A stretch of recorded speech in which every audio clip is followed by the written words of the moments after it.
is one of the most insane.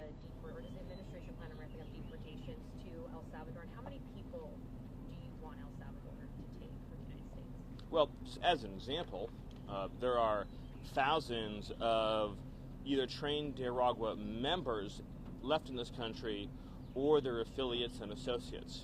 So obviously some portion of those will be going to El Salvador as part of our effort to eradicate this foreign terrorist organization from the United States. But there's no upper limit to the agreement.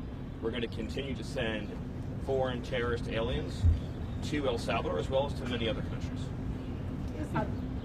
I think you were first, I think.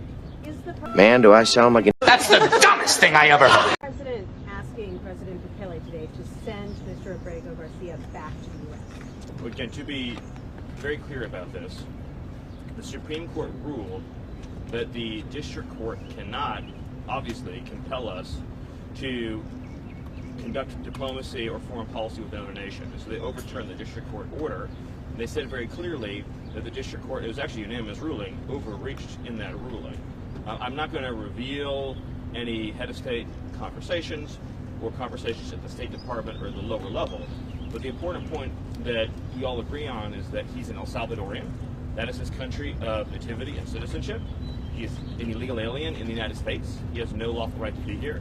He was issued a final order of removal from this country, and so it's up to El Salvador and to the government and the people of El Salvador what the fate of their own citizens is. We can't extradite citizens of foreign countries to our country over the objection of those countries. Obviously, to do that would be a monstrous violation of international law. We can't go into other countries and kidnap their citizens and then take them back.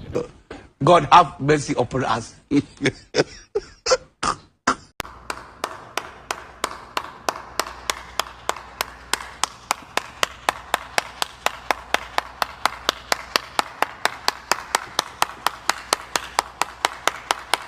Our country. That's up to El Salvador and their own. To send him back, right? But it's their own citizen, right?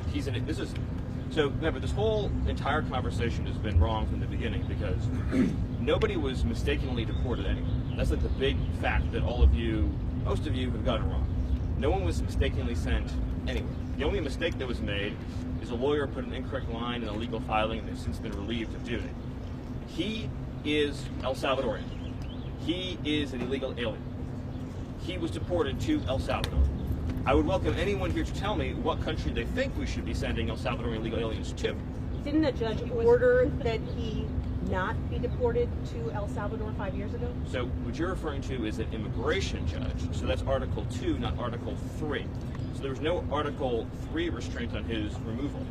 A withholding order or a cancellation of removal order, first of all, as I'm sure you know, does not eliminate the deportation order, right? We all agree on that. So his status was he's an illegal alien who's been ordered deported, which means he could be indefinitely detained and removed to any other country in the world, right? He could be sent to literally any country on the face of the earth. But the preference, general matter, is to deport someone to their home country, right? In this case, El Salvador. Because he is a member of a foreign terrorist organization, withholding orders don't apply to FTOs for obvious reasons. So if you had an illegal alien, say from Syria, who's a member of ISIS, they can't apply for withholding of removal. So that principle applies here. Furthermore, the gang that he said was going to persecute him, so this theory that he's an MS-13 and there's this rival gang, the 18th Street gang, doesn't exist anymore in El Salvador. So the entire concept is false. But again, when the media talks about the idea that there was a mistaken removal, it implies to, I think, a normal listener, the wrong... Is he nuts? I don't know.